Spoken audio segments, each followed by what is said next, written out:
67 ans après la capitulation du nazisme, nous commémorons la France victorieuse, celle qui n'a jamais renoncé et s'est toujours battue pour son idéal de liberté, d'égalité et de fraternité.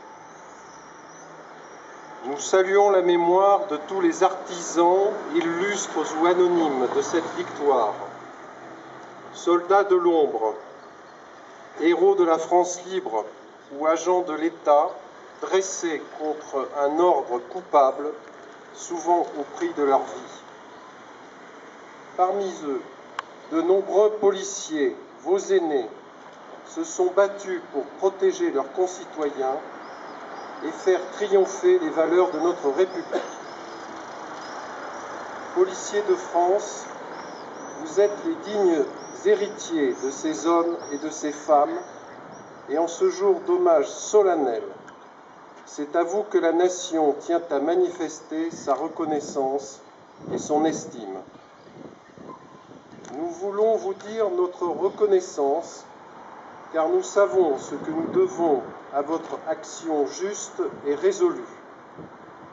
Nous savons que sans sécurité, toute liberté est illusoire, et que sans ordre républicain, aucune cohésion sociale n'est possible.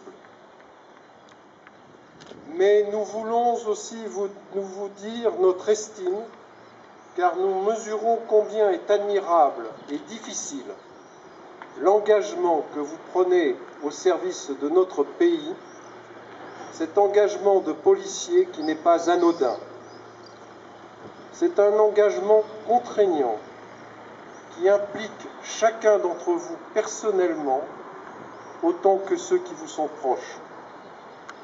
C'est un engagement risqué qui demande sang-froid et esprit de décision face à des situations toujours susceptibles de basculer et dans lesquelles les vies humaines, les vôtres souvent en première ligne, sont en jeu.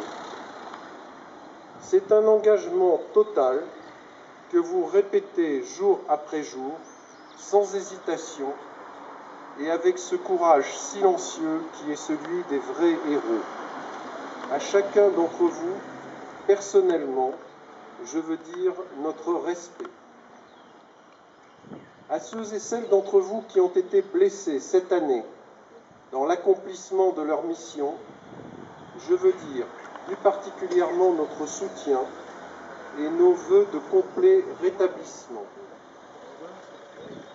Aux victimes du devoir tombées cette année encore sous les coups de criminels sans conscience ni scrupules, je veux rendre l'hommage de la nation tout entière.